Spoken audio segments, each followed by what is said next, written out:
पिछली क्लास में हम लोगों ने जो चैप्टर स्टार्ट किया था बाइनोमियल डिस्ट्रीब्यूशन, वहां पर मैंने आपको यह बताया था कि बाइनोमियल डिस्ट्रीब्यूशन को देखो, एक बार मैं रिकैप कर देता हूं। बाइनोमियल एप्लीकेबल कब तब होता है जब कोई भी एक्सपेरिमेंट के आउटकम कितने होते हैं? दो। एक होता है सक्सेस, एक होता है फेलियर। सक्सेस को इंडिकेट करते हैं पी से, फेलियर को इंडिकेट करते हैं क्यू से। पी प्लस क्यू हमेशा ध्यान रखना 1 के बराबर होता है। बाइनोमियल इज अ बाईपैरामीट्रिक डिस्ट्रीब्यूशन और दो पैरामीटर होते हैं एन और पी। इसको बर्नली प्रोसेस के नाम से भी जानते हैं। अब इंपॉर्टेंट पॉइंट मैंने पहले बताया था कि हर ट्रायल के दो आउटकम होते हैं, सक्सेस और failure. Success is P and failure is Q. फिर सारे ट्रायल इंडिपेंडेंट और म्यूचुअली एक्सक्लूसिव है, एक होगा तो दूसरा नहीं होगा। बाईपैरामीट्रिक के दो पैरामीटर एन और पी होते हैं, और अगर ये एन और पी हमको पता है तो पूरा बाइनोमियल डिस्ट्रीब्यूशन एस्टिमेट कर सकते हैं हम लोग, ठीक है ना। अब लिखो नेक्स्ट लाइन में, लिखो, अब नेक्स्ट लाइन लिखो।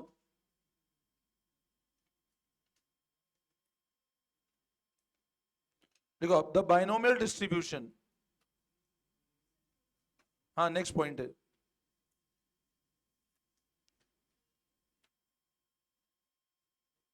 is represented by the following। मतलब अब डिस्ट्रीब्यूशन लिखना कैसे है? The binomial distribution is represented by the following।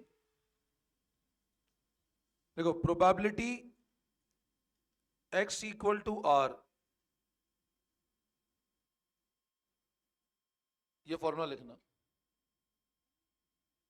NCR मतलब कॉम्बिनेशन वाला है ना, p की पावर r, q की पावर n माइनस r।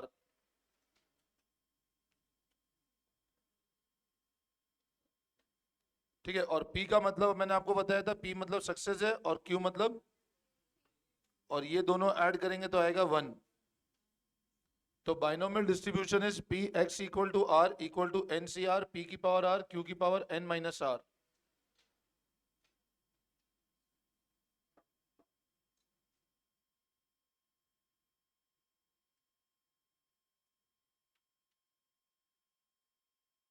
लिख लिया? अगला लिखो, the mean of binomial distribution, mean of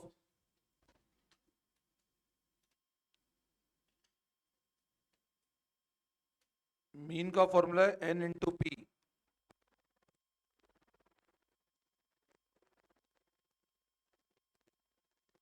mean of binomial distribution N into P. Mean of binomial is N into P. लिखो variance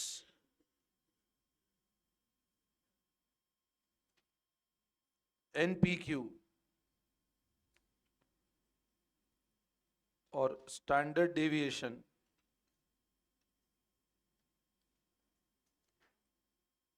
under root N P Q.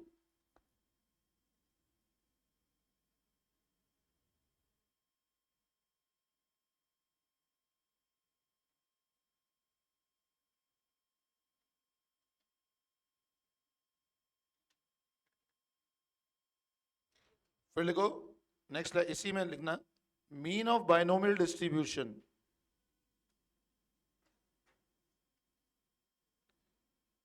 is always more than variance. मतलब mean हमेशा बड़ा होगा, और हम लोग ये बोलते हैं variance is always less than mean। that is, ये ऑलवेज ये रिलेशन वैलिड होगा। Mean is always less than variance. Mean is always more than, है ना।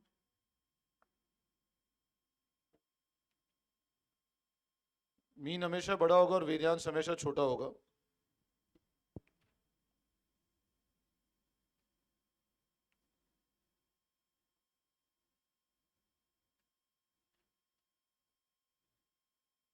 मीन का फॉर्मूला है एनपी एस डी का फॉर्मूला है वेरियांस है एनपी क्यू, और एस डी है बेटा अंडर रूट एनपी क्यू, है ना।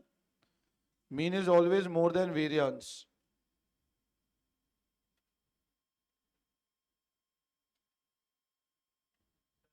हाँ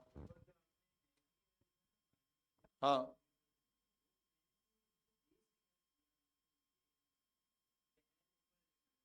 नहीं एन ऊपर है और सी नीचे, मतलब इस तरह से है,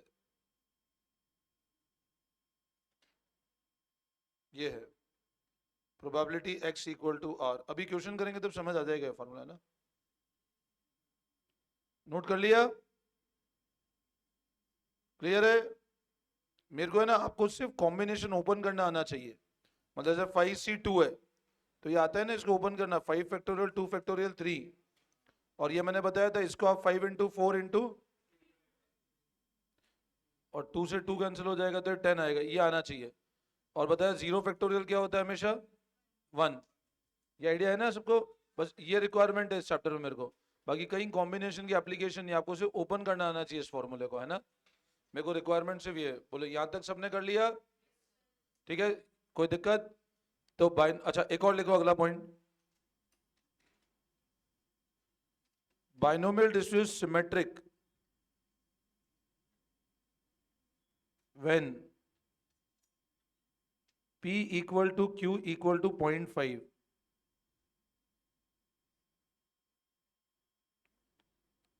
and at this point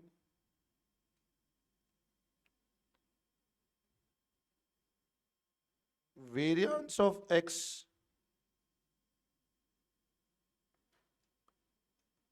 attains maximum value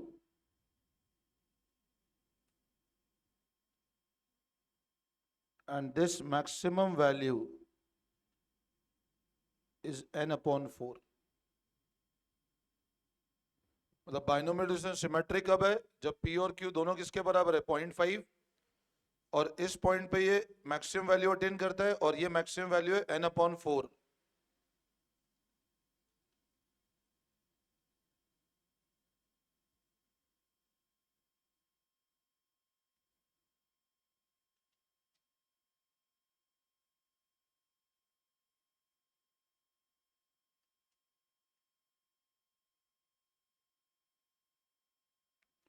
अच्छा कभी है ना ऐसे लिखा होता है ना, जैसे मान लो ऐसे लिखा है, इसका मतलब होता है, और मान लो ऐसे लिखा है। अब ये तीन चीजें आपको ऐसे क्वेश्चन मिलते हैं, मान लो इसका मतलब x क्या कहना चाह रहा है, ये कौन सा, क्या ये क्या कहना चाह रहा है, बाइनोमियल। अगर ऐसा लिखा है मतलब ये क्या कहना चाह रहा है, पॉइजन। और ऐसा लिखा है मतलब नॉर्मल। अब ये n और p मतलब इसके पैरामीटर है। ये मतलब आपको ऐसे गिवन है, x approximate binomial distribution, x approximate Poisson, x approximate normal, ये लिख लो भले आपको, है ना। ये इंडिकेशन, ये अपने क्वेश्चन मिलेगा, आपकी लैंग्वेज लिख लो इंडिकेशंस। इसका मतलब ये बाइनोमियल है, इसका मतलब ये पॉइजन है, इसका मतलब नॉर्मल है ये, और ये पैरामीटर है n और p उसके।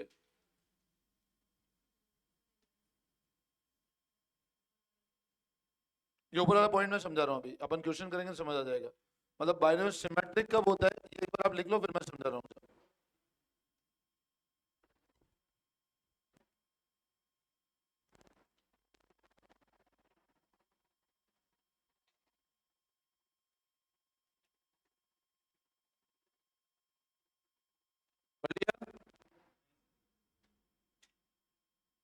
ये इंडिकेशन है, मतलब ये बाइनोमियल है, ये पॉइजन है, ये नॉर्मल है। नोट कर लिया?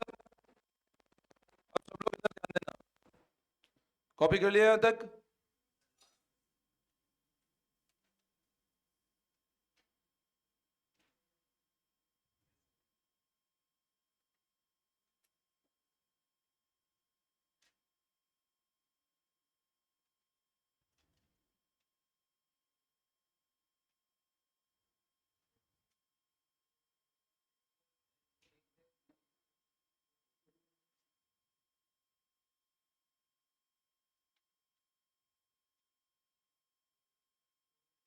देखो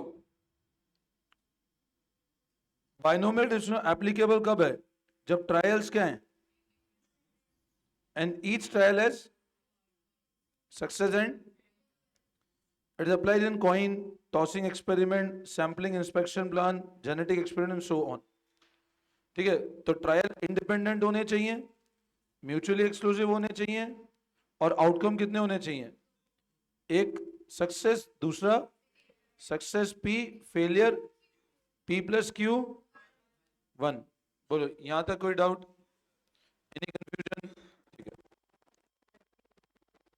अब है ना आप अभी क्वेश्चन आएगा वहां पे, है ना? वर्ड बाय वर्ड ऐसे समझोगे तो स्टैट्स 5 साल में नहीं होगी ऐसे, है ना? हाँ मेन आप है ना, अब क्या करो, लगभग 3-4 लाइन छोड़ देना एक बार। 3-4 लाइन छोड़ना, मेरे को मोड का एक मतलब लगभग 2 पॉइंट लिखवाने हैं मेरे को, है ना? मोड का और 1 पॉइंट एडिटिव प्रॉपर्टी का, तो लगभग 4-5 लाइन छोड़ दो। पहले अपन क्वेश्चन करते हैं, फिर वो पॉइंट लिखेंगे, है ना? उसके क्वेश्चन करूंगा तब ये वाला पॉइंट भी जो अभी मैं समझाया ना, P और Q इक्वल टू 0.5, वही मैं क्वेश्चन समझाऊंगा एक बार, ठीक है ना आपको?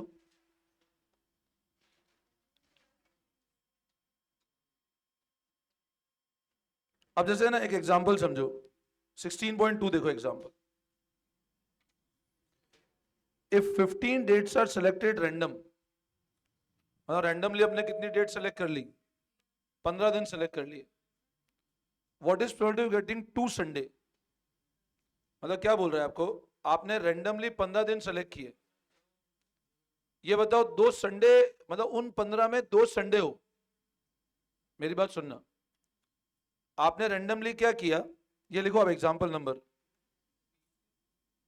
16.2, 16.5, पेज नंबर 16.5, एग्जाम्पल नंबर 16.2, ध्यान देंगे सब लोग इधर। If 15 dates are selected random, what is probability of getting 2 Sunday? बताओ एक संडे, वीक में संडे आने का चांस क्या है? 1/7। मतलब मैंने रैंडमली कितने दिन सेलेक्ट किए? प्रोबेबिलिटी, प्रोबेबिलिटी बताओ संडे आने का। अब मेरे को बताओ, मतलब संडे आना हमारा सक्सेस है भाई? आपको प्रोबेबिलिटी किसकी निकालनी है? संडे के आने की। मतलब एक तरह से संडे आना आपका सक्सेस है, तो संडे नहीं आना मतलब, तो मैंने कहा let P is the probability of getting, उसका चांस क्या हुआ? तो लो Q क्या होगा? Probability of not getting Sunday, तो वो क्या होगा? अब आपने जो सक्सेस है ना, आपको ये बताना है वो 2 बार आने चाहिए। मतलब 15 दिन में 2 दिन क्या होने चाहिए, ये प्रोबेबिलिटी निकालनी है हमको, कि रैंडमली हमने कोई 15 दिन सेलेक्ट किए, मतलब तो उसमें बताओ 2 दिन संडे होंगे।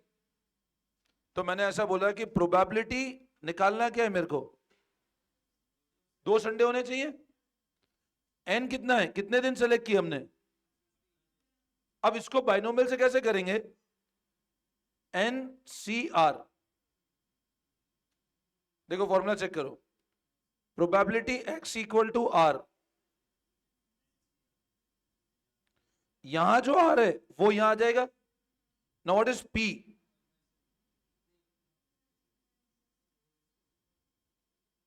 और इंटू 6/7, 6/7 की पावर n माइनस आर, फॉर्मूले में चेक करो। तो 15 - 2 कितना हो बेटा? समझ आया? अब इसको सॉल्व करना है,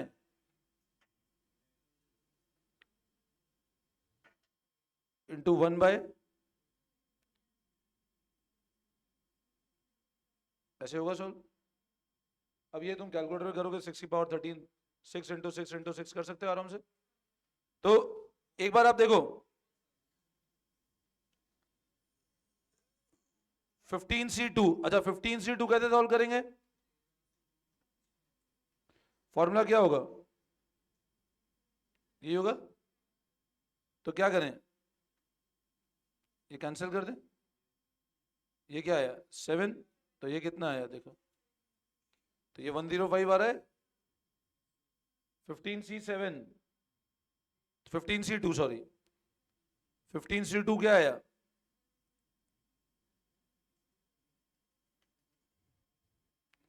6 की पावर 13 अपॉन 7 की पावर 13, इसको सॉल्व करोगे तो आएगा 0.29। कैलकुलेटर में करना पड़ेगा, ऑप्शन ही नहीं है।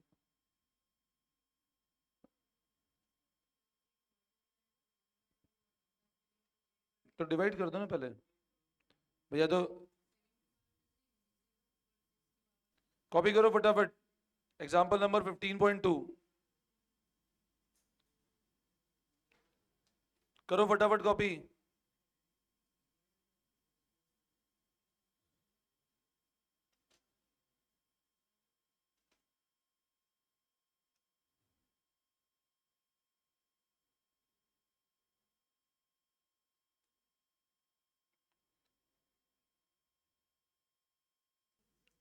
देखना आप इधर एक बार, सेट ए के 7 क्वेश्चन पे आओ। बाइनोमियल में सेट ए के क्वेश्चन नंबर 7, सेट ए का question number 7, a trial is an attempt to make something possible, make something impossible, prosecute an offender in a court of law, or produce an outcome which is neither certain nor impossible। Trial मतलब कोई भी experiment क्या होगा? Experiment is make something possible, impossible. सबसे approved option कौन सा लग रहा है इसके अंदर? ऑप्शन नंबर डी, ठीक है ना। Produce an outcome which is neither certain nor impossible, seventh का D. Set A, set A seventh का D. Next 8, the important characters of Bernoulli trial मतलब binomial, each trial two outcome, सही है कि नहीं है? ट्रायल्स आर इंडिपेंडेंट, सही है। इनफाइनाइट, मैंने बताया इनफाइनाइट नहीं होता, लार्ज होता है बट फाइनाइट होता है, बोथ ए एंड बी। तो 8 का D. Next, the probability mass function of binomial is given by, अब फॉर्मूला क्या है?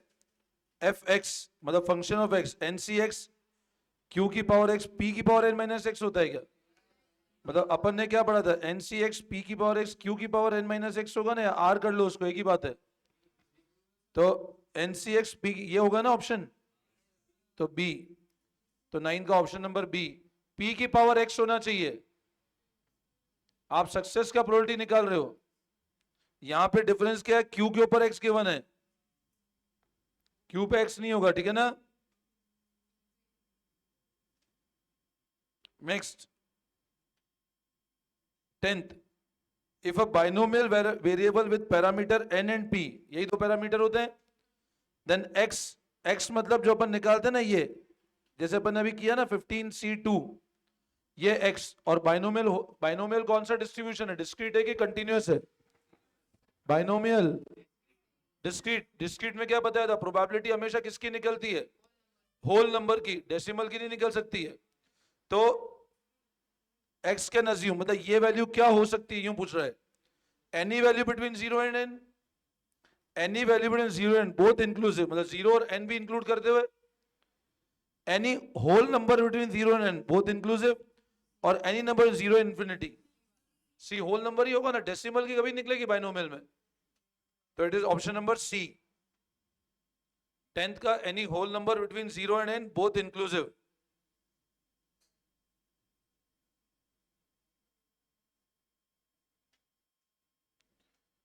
अब देखो, मैंने अभी आपको एक पॉइंट सिमेट्रिकल वाला बताया था। सिमेट्रिकल मतलब क्या होता है? जब सक्सेस फेलियर का चांस इक्वल है। सिमेट्रिकल मतलब अनबायसनेस। सिमेट्रिकल मतलब, अब मैंने कहा कोई डिस्ट्रीब्यूशन असिमेट्रिकल है मतलब बायसनेस है। सिमेट्रिकल मतलब जब सक्सेस और फेलियर का चांस क्या है? सेम है। तो बाइनोमियल सिमेट्रिकल कब होगा? व्हेन p किसके बराबर है? अब p 0.5 है तो ऑटोमेटिक q भी कितना हो जाएगा? सिमेट्रिकल मतलब जब सक्सेस फेलियर का चांस इक्वल है, अनबायस्ड डिस्ट्रीब्यूशन। तो 11 का option number D.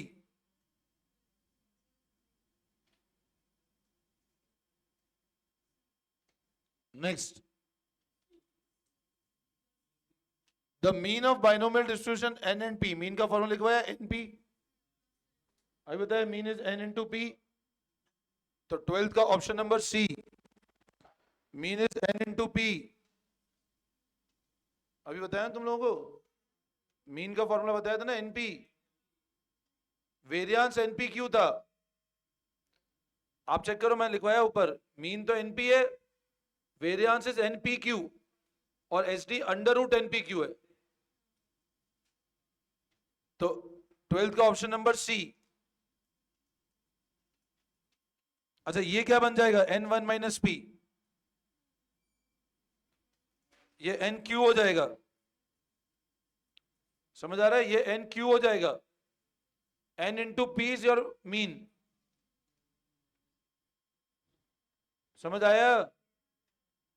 The variance of binomial distribution, अब वेरियांस एनपी क्यू, तो एन क्यू ये हो रहा है, और वन माइनस पी मतलब, तो भले एनपी क्यू बोलूं या एन क्यू पी बोलूं या पी क्यू एन बोलूं, एक ही बात है, सब मल्टीप्लाई हो रहे हैं ना सारी वैल्यू, तो 13th का ऑप्शन नंबर सी, 13th का ऑप्शन नंबर सी। कोई डाउट, एनी कंफ्यूजन, वापस समझाऊं क्या, an example of biparametric, biparametric मतलब क्या है, जिसमें दो पैरामीटर हैं, और वो कौन सा है, तो 14th का ए, 14th का ए है ना,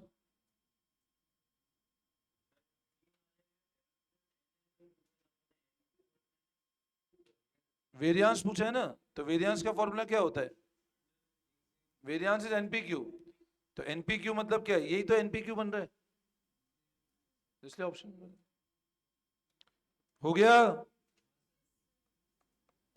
बोलो इसमें कोई डाउट। 16 देखो पहले, the mean of binomial distribution more than variance, equal to variance, less और इक्वल टू स्टैंडर्ड डिविएशन। और लॉजिक भी समझो, देखो जैसे मान लो मीन 15 है, एन 15 है, आपका लेट से पी 1/3 है, अज्यूम करो एन कितना है और पी कितना है, अच्छा पी 1/3 है, तो बोलो क्यू कितना हो जाएगा, 2/3, भाई पी प्लस क्यू 1 होता है ना, तो क्यू कितना हो जाएगा। अब मीन का फॉर्मूला क्या होता है, तो एन कितना है, तो आप जब 15 इंटू 1/3 करोगे और एक 15 इंटू 1/3 इंटू 2/3 करो, वेरियांस एनपी क्यू होता है ना, तो हमेशा जितना डिवाइड कम करोगे उतना ज्यादा वैल्यू बढ़ाएगा ना, यहाँ पे सिर्फ 3 से डिवाइड हो रहा है, यहाँ किससे डिवाइड हो रहा है, तो मीन हमेशा क्या होगा, मीन हमेशा ज्यादा होगा एज कंपेयर टू वेरियांस, क्योंकि मीन में सिर्फ एनपी है, वेरियांस में क्यू से भी मल्टीप्लाई हो रहा है, क्यू डिवाइड में जा रहा है वापस नीचे। वापस समझाओ,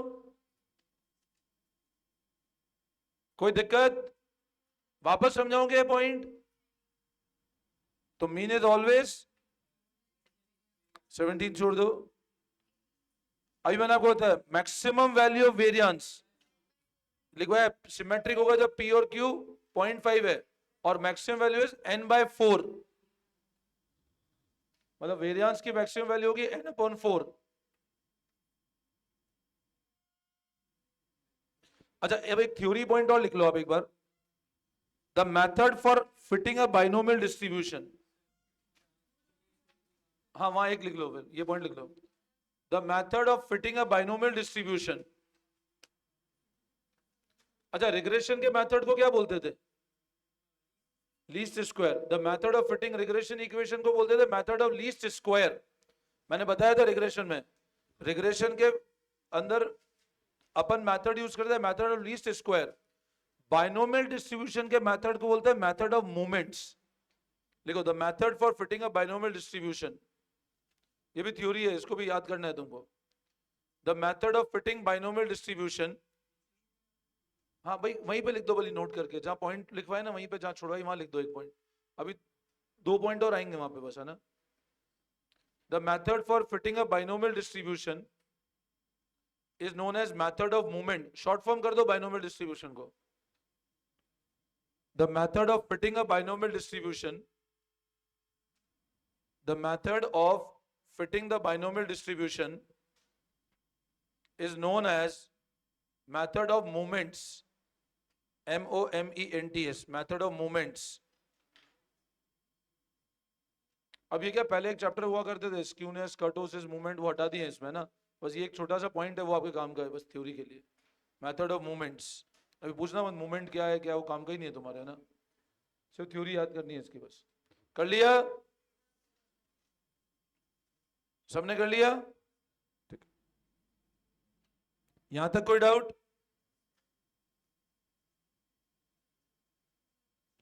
अब सेट बी. सेट बी का क्वेश्चन नंबर 1. सेट बी का question number 1. What is standard deviation of number of recovery among 48 patient when probability of recovery is 0.75? समझे? रिकवरी का प्रोबेबिलिटी कितना है? कितने पेशेंट हैं तो n कितना है, प्रोबेबिलिटी कितना है, निकालना क्या है. तो q कितना हो बताओ भाई. अगर n 48 है और प्रोबेबिलिटी रिकवरी का 0.75 है तो q कितना हुआ. अब स्टैंडर्ड डेविएशन क्या हो जाएगा बताओ.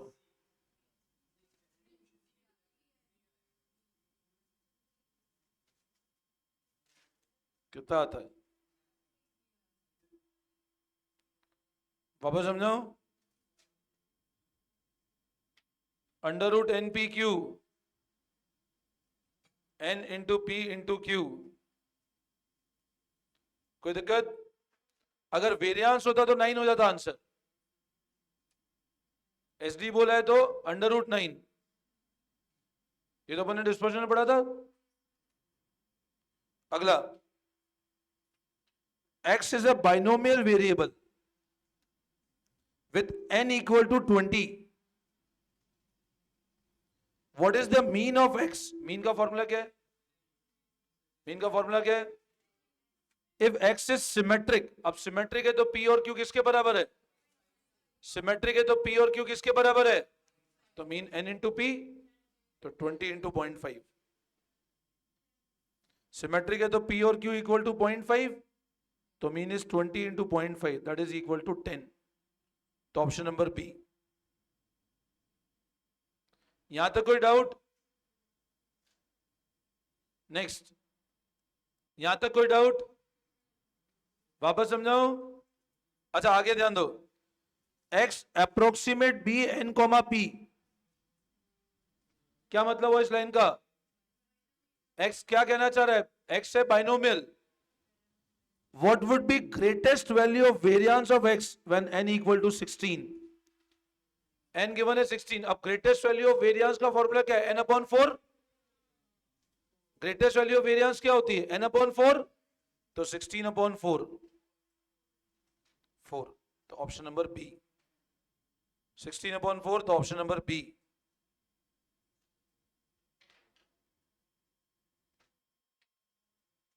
यहां तक कोई डाउट? वापस समझाओ. क्लियर है बिल्कुल? अब देखेंगे पहले fifth. What is number of trial. अब नंबर ऑफ ट्रायल मतलब क्या निकालना है? n. नंबर ऑफ ट्रायल मतलब क्या निकालना है? मीन और एस डी 3 और 1.5 है. मतलब मीन कितना गिवन है? 3. तो ये मैं करवा देता हूं, देखो आपको.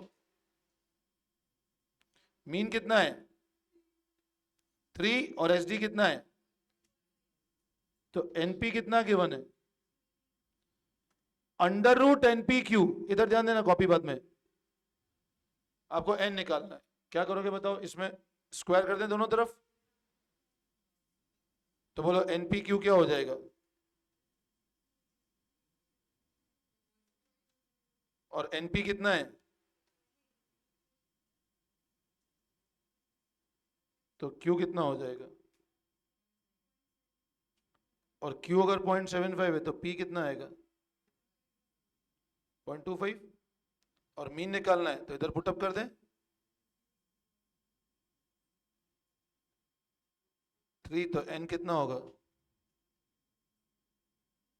12 आ जाएगा आंसर। देखो ये गिवन है, ये गिवन है, मैंने स्क्वायर किया तो np क्यूब 2.25 आया। अब np का वैल्यू 3 है तो इसे 3 इंटू क्यू लिखा तो q आ गया 0.75। जब q आया तो p 0.25 हो गया। अब मीन क्या होता है? n इंटू 0.25 3 के बराबर, तो n कितना हो जाएगा? 12। वापस समझाओ, एक मिनट पहले कॉपी कर लो, कॉपी कर लो।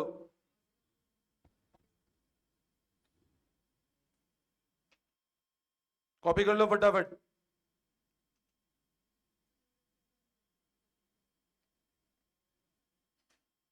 कॉपी कर लिया सबने?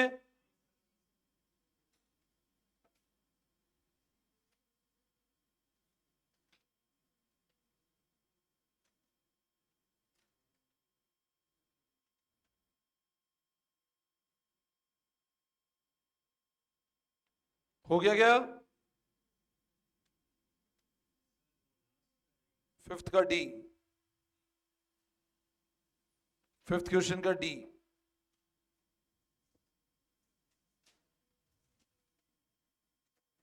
ठीक है, आज इतना करते हैं, फिर करते हैं नेक्स्ट क्लास से कंटिन्यू। ठीक है, थैंक यू ऑल ऑफ। आप नेक्स्ट क्लास में आओ तो बुक ले आना जो मैंने आपको दे रखी ना, एक स्टैट्स वाली, साथ में वो लेकर आना। अगली क्लास में उससे कराऊंगा क्वेश्चन में आपको, ठीक है ना? अब डीपी भी दूंगा, उससे ही करूंगा सारे, है ना? ठीक है।